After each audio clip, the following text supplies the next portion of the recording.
Hello student, मैं मनीष कुमार यादव एक बार पुनः आप सभी का ऑनलाइन क्लास में स्वागत करता हूं। देखिए, क्लास 12 के अंतर्गत मैंने लास्ट जो वीडियो बनाया था उस वीडियो पर आपके जो पहले चैप्टर थे यानी कि successful reproduction in flowering plants के वो लगभग समाप्त हो चुका था।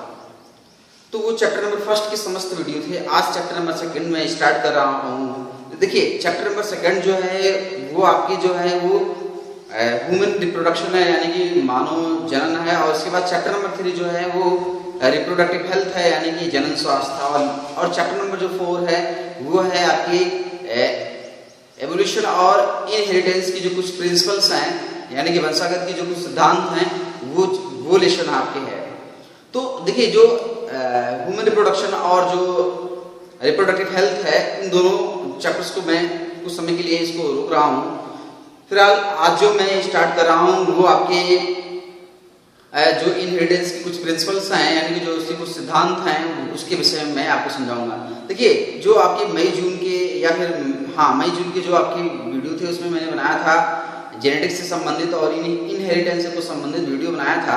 उस वीडियो में मैंने जिक्र किया था आपके जो इनहेरिटेंस थे, वेरिएशन थे, जेनेटिक्स थे और मेंडल द्वारा चयनित जो 7 पेयर ट्रेट्स थे यानी कंट्रास्टिंग जो ट्रेट्स थे यानी कि विपर्यासी जो विपरीत लक्षण थे उसको मैंने बताया था। और उसके बाद आपको मैंने मोनोहाइब्रिड क्रास बताया था। देखिए, मोनोहाइब्रिड क्रास के बाद उसकी जो एक्सप्लेनेशन निकल के आई थी वहां पर हम लोगों को मेंडल के फर्स्ट 2 लॉ निकल के आई थी। तो मैंने फर्स्ट 2 लॉ को यानी कि मेंडल के जो पहले जो 2 नियम थे उन दोनों नियम को आपको मैंने समझा दिया था। आज के इस वीडियो में मैं डाइहाइब्रिड क्रास के विषय में थोड़ा सा बताऊंगा, क्योंकि जो कोरोना काल के चलते जो है वो 30% जो है वो कोर्स को कम किया गया है। उन कोर्स में आपकी डाइहाइब्रिड क्रास, मोनोहाइब्रिड क्रास और जो कुछ मैंने और पढ़ाया था वो वहाँ पर मेंशन नहीं है, ठीक है ना। लेकिन फिर भी ध्यान, ये टॉपिक जो है वो काफी महत्वपूर्ण है। मैं इसके विषय में शार्ट आपको पढ़ा दे रहा हूँ। फिर आपके जो चैप्टर नंबर 4 के जो आपके इनहेरिटेंस के प्रिंसिपल्स कुछ हैं इसके विषय में मैं आगे आपको डिटेल कुछ पढ़ाऊंगा। फिर डाइहाइब्रिड क्रास के विषय में मैं शॉर्ट नॉलेज आपको दे रहा हूँ, क्योंकि हाई स्कूल के अंतर्गत भी आपने डाइहाइब्रिड क्रास को विस्तृत पढ़ा हुआ है, उस चीज को मैं समझा दे रहा हूँ। चलिए, डाइहाइब्रिड क्रास में हम लोग देख लेते हैं डाइहाइब्रिड क्रास। डाइहाइब्रिड क्रास का मतलब आप जान ही रहे हैं, मैंने पूर्व भी डिस्कस किया, ठीक है। यानी क्रास का मतलब होता है कि किसी प्लांट्स के जो पॉलन ग्रेन होते हैं उन पॉलन ग्रेन को दूसरे प्लांट्स के या फिर उसी प्लांट्स के जो स्टिग्मा पार्ट होते हैं उस स्टिग्मा पर पहुंचा देना ही बाय आर्टिफिशियल तकनीक जो होती है यानी कि कृत्रिम जो तकनीक होती है उसके माध्यम से आपके पॉलन ग्रेन को स्टिग्मा पर पहुंचाना ही क्या कहलाता है, क्रास कहलाता है। क्योंकि मेंडल की क्रास को आप पढ़ रहे हैं ना, तो ये आपकी जो हमने बताया है ये चीज आपकी क्रास होती है। क्लियर सभी को? क्रास क्या होता है? क्रास में पॉलन ग्रेन को आर्टिफिशियल तकनीक द्वारा प्लांट के जो फीमेल रिप्रोडक्टिव पार्ट्स के जो स्टिग्मा होते हैं उस पर पहुंचाया जाता है आर्टिफिशियल तकनीक द्वारा। तो ये डाइहाइब्रिड क्रास है। डाइहाइब्रिड क्रास में आपके क्या होता है मैं आपको बता दे रहा हूँ। डाइहाइब्रिड क्रास में मेंडल ने क्या लिया, 2 पेयर कंट्रास्टिंग ट्रेट्स लिए। क्या लिया मेंडल ने? 2 पेयर कंट्रास्टिंग ट्रेट्स लिए, यानी कि 2 जोड़ी विपरीत लक्षण या फिर विपर्यासी लक्षणों को लिया। जो 2 पेयर कंट्रास्टिंग जो ट्रेट्स थे यानी कि जो फीचर थे उसमें से एक जो था वो था आपके राउंड येलो। क्या था? Round yellow. क्लियर? एक क्या था? राउंड येलो, और दूसरा जो था वो रिंकल। क्या था? Wrinkle grey. समझ में आया सभी को? दूसरा क्या था आपके? Wrinkle grey. तो ये 2 पेयर क्या थे? आपके कंट्रास्टिंग ट्रेट्स थे। ठीक है, जो 2 पेयर कंट्रास्टिंग ट्रेट्स थे इनमें आप क्या किया, मेंडल ने क्रॉस कराया। क्या कराया? क्रॉस कराया। ठीक है ना, समझ में आया सबको? क्रॉस कराया। ये क्रॉस से पहले हम लोग जानते हैं ये 2 पेयर लक्षण है। एक पेयर आपको मिल रहा है क्या? राउंड और रिंकल, और दूसरी पेयर जो मिल रही है वो आपके येलो और ग्रीन। देखिए, राउंड, येलो और ग्रीन जो है ये होते क्या हैं इसके विषय में हमें जानना है। राउंड, रिंकल, येलो जो होते क्या हैं इसके विषय में हम लोगों को यहाँ पर जानना है और समझना भी है। देखिए, राउंड येलो में क्या होता है कि ये राउंड येलो आपकी क्या है, यानी कि जो मटर है उस मटर की संरचना है। भाई राउंड मतलब क्या? गोल। तो ये गोल बीज है। क्या है? मटर के गोल बीज है। और इस गोल बीज की क्या होगी? कलर येलो होगी, यानी कि पीले रंग की बीज होगी। ये चीज हम लोगों को मिलती है, दाल जो हम लोग खाते हैं मटर की, वो चीज है। और रिंकल, रिंकल का मतलब क्या होता है भैया? झुर्रीदार। क्या होता है? झुर्रीदार, या फिर ऐसे बीज जो बीच बीच में दबे हुए होते हैं, पिचके हुए होते हैं, वो आपके क्या कहलाते हैं? रिंकल, यानी कि झुर्रीदार कहलाते हैं। इसकी भी मैंने चर्चा की हुई है पूर्व की वीडियो में। और ग्रीन मतलब इस सीड की जो कलर होगी वो क्या होगी? ग्रीन होगी। तो ये क्या है? रिंकल सीड, यानी कि रिंकल ग्रीन। और ये क्या है? Round yellow. ठीक है ना? देखिए राउंड जो है, देखिए जितने भी लक्षण है उन लक्षणों को कोई ना कोई ऐसी चीज है जो अपने अंदर इन लक्षणों को कोड करके रखती है, यानी कि इस लक्षण की इंफॉर्मेशन को अपने अंदर कोड करके रखती है। उसको हम लोग क्या कहते हैं? जीन कहते हैं। ऐसा समझ में सभी को? तो जो जीन था उसको मेंडल ने क्या नाम दिया था? फैक्टर। क्या नाम दिया था? फैक्टर। किसी लक्षण के जो जीन होते हैं वो आपके, उसके जीन आपके युगल में होते हैं, यानी कि पेयर में पाए जाते हैं। तो पेयर में यानी कि राउंड को लक्षण को के जीनोटाइप्स को, किसको? जीनोटाइप्स को प्रदर्शित करने के लिए हम लोग आर का यूज करते हैं। किसका यूज करते हैं? कैपिटल आर का। तो जीन जो होते हैं वो आपके किसी लक्षण के जीन वो पेयर में होते हैं। ये देखिए आर, और येलो, येलो कलर को हम लोग दिखा सकते हैं वाई वाई। तो ये क्या है? आपके इसके जीनोटाइप मिल गए हम लोगों को। जबकि रिंकल ग्रीन के लोगों के जीनोटाइप क्या मिल जाएंगे? रिंकल के लिए हम लोग स्मॉल डबल आर ले लेते हैं। ठीक है ना? और ग्रीन के लिए हम लोग वाई वाई ले लेते हैं। ठीक है ना? तो ये आपके क्या है? ये इसके जीनोटाइप हैं। ये क्या शो कर रहे हैं? ये डबल आर क्या, कैपिटल डबल आर क्या शो कर रहे हैं? कि मैं राउंड लक्षण हूं। और ये क्या शो कर रहे हैं? मैं येलो लक्षण हूं। सेम यहां पर भी यही चीजें। इन दोनों के बीच जो क्रॉस कराया जाता है, जिन दो पौधों के बीच क्रॉस कराया जाता है, उसे कौन सी जेनरेशन कहते हैं? पी जेनरेशन लिया। क्या? P generation. मैं लिख दे रहा हूं यहां पर, उसे क्या कहते हैं? P generation. Clear? P parental, यानी कि पैतृक, जनक पीढ़ी, जिसमें क्रॉस कराया मेंडल ने। और इससे जो भी प्लांट बने वो राउंड येलो। क्या बने? Round yellow. अर्थात इन क्रॉस से जो भी बीज है, इन क्रॉस के फलस्वरूप जो भी बीज प्राप्त हुआ वो बीज कैसे हुए? राउंड येलो हुए। यानी कि सभी के सभी जो बीज हुए वो क्या हुए? राउंड येलो हुए। इससे क्लियर हुआ कि राउंड येलो जो है वो रिंकल ग्रीन पर क्या है? डोमिनेंट है, यानी कि प्रभावी है। क्या है? डोमिनेंट है, यानी कि प्रभावी है। इसकी जो जीनोटाइप मिल जाती है वो हम लोगों को capital R, small R, capital Y और स्मॉल वाई। तो ये जो जनरेशन है इसे हम लोग कौन सी जनरेशन बोलेंगे? F1 generation. क्या बोलेंगे? F1 generation. कौन सी पीढ़ी से हम लोग कहेंगे? F1 generation. F mean filial, F mean filial, और फिलियल मीन फिलियल जेनरेशन। ठीक है ना? फिलियल मीन संतानीय पीढ़ी, यानी कि प्रथम संतानीय पीढ़ी से कहेंगे। देखिए इसके बाद क्या किया मेंडल ने? जो भी राउंड येलो इन्हें क्या मिला? F1 जनरेशन में सीड मिला, इसकी इन्होंने बुआई कर दी। क्या कर दी? बुआई कर दी। और बुआई करने के फलस्वरूप जब भी इनमें फ्लावर आया तो इनमें क्या होने दिया? इन्होंने सेल्फ पॉलिनेशन। क्या होने दिया?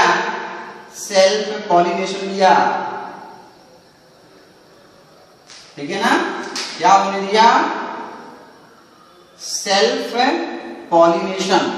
यहां मैं लिख दे रहा हूं सेल्फ पॉलिनेशन, यानी कि स्वपरागण। जबकि इसमें इन्होंने क्या होने दिया? क्रॉस, क्रॉस कराया इन्होंने। देखिए अब इन बीज के पौधों से जो भी सीड बने वो क्या बने? आपके किस अनुपात में बने होंगे? 9:3:3:1। क्लियर? यानी कि 9:3:3:1 के अनुपात में आपके क्या बने? Round yellow. क्या बने भैया? Round yellow. ठीक है ना? और दूसरे क्या बने आपके? Round green. क्या बने? Round green. तीसरे क्या बने? Wrinkle yellow, wrinkle yellow. ठीक है ना? और चौथा क्या बना आपके? Wrinkle green. क्या बना? Wrinkle green. देखिए ये जो जनरेशन थी इसे क्या नाम दिया गया? कौन सी जनरेशन होंगी ये? F2। क्या होंगी, F2 जेनरेशन, क्या होंगी, F2 जनरेशन, यानी कि द्वितीय संतानीय पीढ़ी होंगी, ये सेकंड फिलियल जनरेशन होंगी।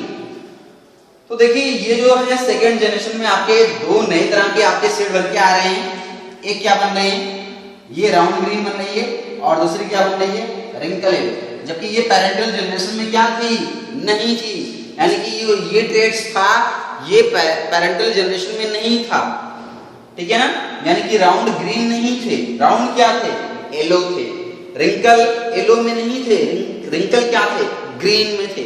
बट ये F2 जनरेशन में क्या हुआ, ये दो नए तरह के लक्षण मिलके आए। इससे प्रूव क्या हुआ, प्रूव यहाँ पर ये हुआ कि आपके डोमिनेंस जो होते हैं वो आपके रिसेसिव जो लक्षण होते हैं, यानी कि ये क्या है, डोमिनेंट है, ये क्या है, रिसेसिव है। तो जो डोमिनेंट है,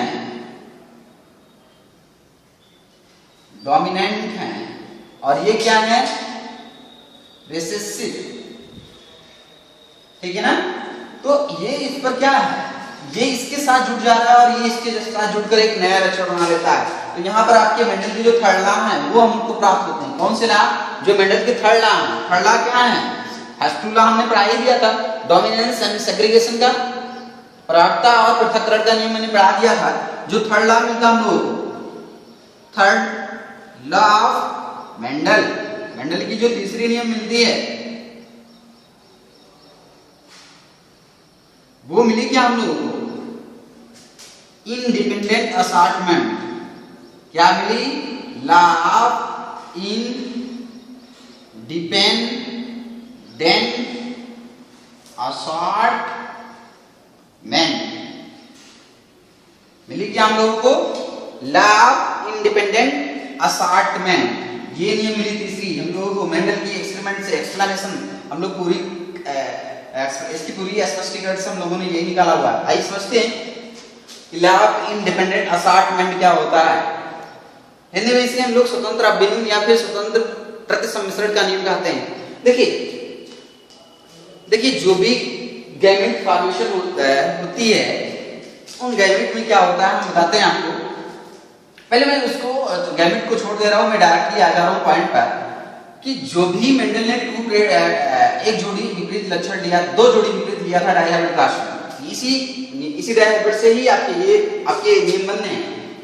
देखिए यहाँ पर क्या है कि जब जो एक से अधिक लक्षण में भिन्न होते हैं, मतलब उनके पास दो जोड़ी लक्षण आए, इन दो लक्षणों में क्या होता है कि जो एक लक्षण होते हैं वो दूसरे लक्षणों के साथ, यानी कि एक जोड़ी के जो लक्षण हैं वो क्या करते हैं, दूसरी जोड़ी के लक्षण से मिल जाते हैं और नए लक्षण बनाते हैं। यहाँ पर हम लोगों को यही मिल रहा है कि राउंड जो येलो का जो डोमिनेंट लक्षण है वो क्या कर रहा है, दूसरे जो यानी कि रिसेसिव जो है यानी कि अप्रभावी लक्षण है उसके साथ मिलकर एक नए लक्षण बना रहा है। यही हम लोगों को जानना है कि इस नियम में कि जो भी अप्रभावी लक्षण है वो प्रभावी लक्षणों के साथ और प्रभावी जो लक्षण है वो अप्रभावी लक्षणों के साथ एक नए लक्षण बनाते हैं। इसी को हम लोग क्या कहते हैं, लॉ ऑफ इंडिपेंडेंट असॉर्टमेंट कहते हैं, यानी कि अप्रभावता का नियम कहते हैं। तो ये थी डायहाइब्रिड क्लास, और डायहाइब्रिड क्लास को आपने देखा हुआ है कि पहले भी हमने बताया है कि जो पुनेट चार्ट होते हैं उस पुनेट चार्ट से हम लोग 9:3:3:1 को निकाल सकते हैं, ठीक है ना। तो ये चीजें आपको हाई स्कूल में विस्तृत तरीके से पढ़ाया गया है। फिलहाल सिलेबस में डायहाइब्रिड क्लास का मेंशन ना होने की वजह से, कोरोना काल को देखते हुए मेंशन नहीं है, इसलिए इसके विषय में मैं बहुत ज्यादा डिटेल नहीं जा रहा हूँ।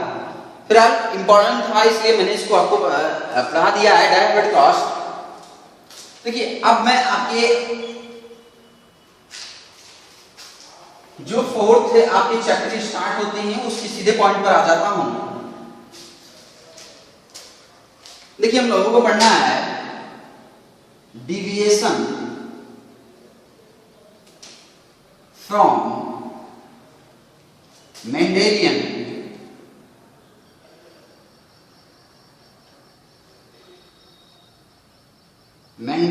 रेशियो। क्या पढ़ना हम लोगों को, डिविएशन फ्रॉम मेंडेलियन रेशियो, यानी कि जो मेंडेलियन का जो अनुपात था उससे कुछ विचलन, यानी कि मेंडल ने जो भी एक्सपेरिमेंट किया उसमें आपने एक मोनोहाइब्रिड में देखा 3:1 मिला था और डाइहाइब्रिड में देखा क्या 9:3:3:1 मिल रहा था। ये दो आपको रेशियो मिले थे, लेकिन कुछ ऐसे एक्सपेरिमेंट बाद में हुए जो आपके इन रेशियो को नहीं फॉलो करते, इन अनुपात को नहीं फॉलो करते हैं क्रॉस में, उसी को हम लोग पढ़ने वाले हैं, डिविएशन फ्रॉम मेंडेलियन रेशियो। देखिए आपके 1900 कब भैया, 1900 1900 में, ठीक है ना, ध्यान में आया सभी को। 1900 में आपके मेंडल के जो नियम थे उसकी रीडिस्कवरी हुई। लगभग 34 ईयर्स जो थी उनके जो बनाए गए जो कुछ एक्सपेरिमेंट के नियम थे उस पर साइंटिस्टों का ध्यान नहीं गया, लेकिन जब भी जैव विकास की कहानी चल रही थी उसमें उन नियमों की रिक्वायर पड़ी, इसलिए उनके नियमों की क्या हुई, रीडिस्कवरी हुई, पुनर्खोज हुई।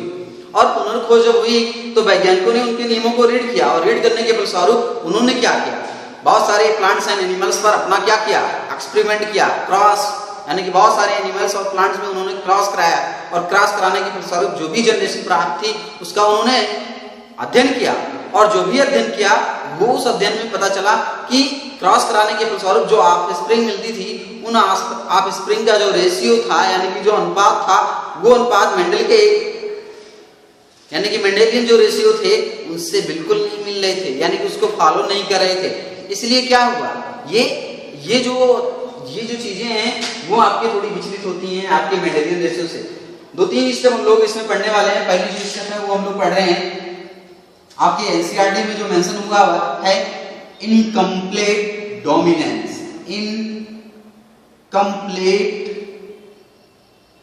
इनकम्प्लीट डोमिनेंस क्या है भैया, इनकम्प्लीट डोमिनेंस, ठीक है ना। ये इनकम्प्लीट डोमिनेंस क्या होता है इसके विषय में जिक्र कर रहा हूं अभी। देखिए ये जो आपके हेडिंग्स है इसके माध्यम से आपके जो मेंडेलियन रेशियो की जो डेविएशन है उसको समझ जाएंगे आप लोग।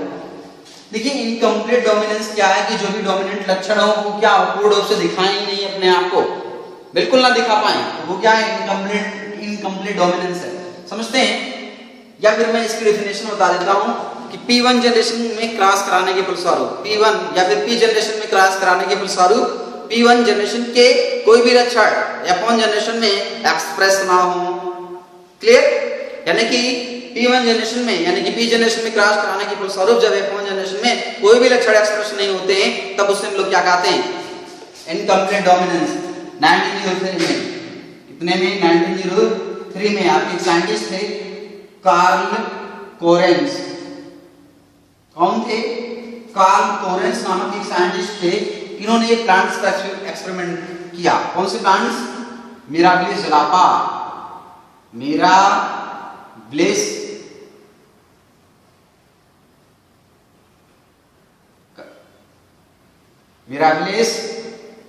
जलापा, जिसे हम लोग जापानीज फोरो क्लॉक कहेंगे, जापानीज फोरो क्लॉक, या फिर इसे गुलाबास पौधे कहते हैं, गुलाबास का पौधा है। इस पर इन्होंने क्या किया, अपना एक्सपेरिमेंट किया। 2 तरह के प्लांट्स मिलते हैं इसमें, 2 तरह के फूल लगते हैं इसमें। एक आपके जो फूल खिलते हैं वो आपके रेड फ्लावर, क्या भैया, रेड फ्लावर, और दूसरे जो फूल खिलते हैं दूसरे पौधों पर वो आपके क्या, कौन सी, व्हाइट फ्लावर, ठीक है ना। जो मिराबिलिस जलापा है यानी गुलाबास का पौधा है उसमें आपके 2 तरह के पुष्प लगते हैं। एक आपके रेड फ्लावर वाले पौधे होते हैं और दूसरे व्हाइट फ्लावर वाले यानी कि सफेद। देखिए इसके जीन टाइप को हम लोग प्रदर्शित कर सकते हैं, डबल कैपिटल आर, और ये व्हाइट को हम लोग इसके जीनोटाइप को प्रदर्शित कर सकते हैं स्मॉल आर, ठीक है ना। क्या किया इन्होंने, क्रॉस कराया, किसने, कोरेंस ने। मिला क्या है, मिला इन्हें पिंक, क्या मिला, पिंक, यानी कि जब रेड और व्हाइट प्लांट्स के बीच इन्होंने क्रॉस कराया तो F1 जनरेशन में जो भी प्लांट्स बने उनमें कुछ किस कलर के खिले, पिंक के कलर के, यानी कि रेड फ्लावर जो था वो नहीं, रेड फ्लावर का जो कलर है वो नहीं एक्सप्रेस हुआ, किस पर, व्हाइट पर नहीं एक्सप्रेस हुआ, तो इसे क्या कहते हैं, इनकम्प्लीट डोमिनेंस, यानी कि अपूर्ण प्रभावता, यानी कि ये बिल्कुल नहीं प्रभाव जमा सका, डाल सका किस पर, व्हाइट फ्लावर पर। बनाया क्या, ये दोनों मिलकर एक नए तरह के क्या बनाए, कलर बनाए इसमें पुष्पों में, और बनाया क्या, पिंक कलर, है ना, पिंक फ्लावर बनाए, क्लियर। और इसकी जो जीनोटाइप मिली वो कैपिटल आर और स्मॉल आर, क्रॉस कराया, ठीक है ना। इसके बाद इसमें इन्होंने क्या किया भैया, सेल्फ होने दिया। सेल्फ मतलब क्या, सेल्फ पॉलिनेशन होने दिया। चलिए, सेल्फ पॉलिनेशन होने दिया। जब भी सेल्फ पॉलिनेशन हुआ है इसमें, तो सेल्फ पॉलिनेशन के फलस्वरूप क्या मिला कि 1:2:1, क्या 1:2:1, यानी कि 1:2:1 के अनुपात में आपके मिले क्या, रेड फ्लावर, क्या मिले भैया, red flower genotype double capital R, pink flower मिले, कौन से मिले, पिंक फ्लावर, ये कैपिटल आर स्मॉल आर, और ये भी क्या मिले, pink flower capital R small R, और जो लास्ट मिला वो आपके व्हाइट फ्लावर, सफेद पुष्प, और ये भी क्या मिला आपके स्मॉल आर, इसकी जीनोटाइप स्मॉल आर। देखिए, ये जो फ्लावर वाले प्लांट्स बने वो क्या 1:2:1, एक के अनुपात में क्या बने, रेड फ्लावर बने, 2 के अनुपात में क्या बने, पिंक फ्लावर बने, क्या बने, पिंक फ्लावर बने, और एक के अनुपात में फिर क्या बने, व्हाइट फ्लावर बने। तो ये थी आपके इनकम्प्लीट डोमिनेंस। आपने देखा क्या कि इनकम्प्लीट डोमिनेंस में जो भी ट्रेड्स थे उसका क्या हुआ, एक्सप्रेशन, यानी कि दूसरे पर इसका प्रभाव नहीं हुआ। तो फिर ये तो यही हुआ ना इनकम्प्लीट डोमिनेंस। और ये क्या हुआ, जो रेशियो आया पिगमेंट से, जो रेशियो मिला हम लोगों को, यानी कि अनुपात मिला 1:2:1 का, कौन से, रेड फ्लावर, पिंक फ्लावर और व्हाइट फ्लावर का जो रेशियो मिला वो क्या हुए, मेंडेलियन रेशियो जो है उससे क्या हुए, अलग हो गए, उससे विचलित हो गए। इसी को हम लोग क्या कहते हैं, डेविएशन फ्रॉम मेंडेलियन रेशियो। ये फर्स्ट टॉपिक थी आज के वीडियो में, फिलहाल इतना ही। यहाँ से नोट आगे आप प्रिपेयर करेंगे, यानी कि जो चैप्टर नंबर 4 है उस चैप्टर नंबर 4 में आप डेविएशन फ्रॉम मेंडेलियन रेशियो को पढ़ेंगे। बाकी जो मोनोहाइब्रिड एंड डाइहाइब्रिड क्लास है वो पहले भी आपने हाई स्कूल में पढ़ा हुआ, और मैंने जिक्र भी किया है, एक पेज में या 2 पेज में या 2 पन्ने में आप इस नोट्स को क्लियर करके रखेंगे, और इसको एक नए पेज से आप इसकी जो इस लेसन की जो पूरी नॉलेज होगी उसकी आप क्या करेंगे, नोट प्रिपेयर करते चलेंगे।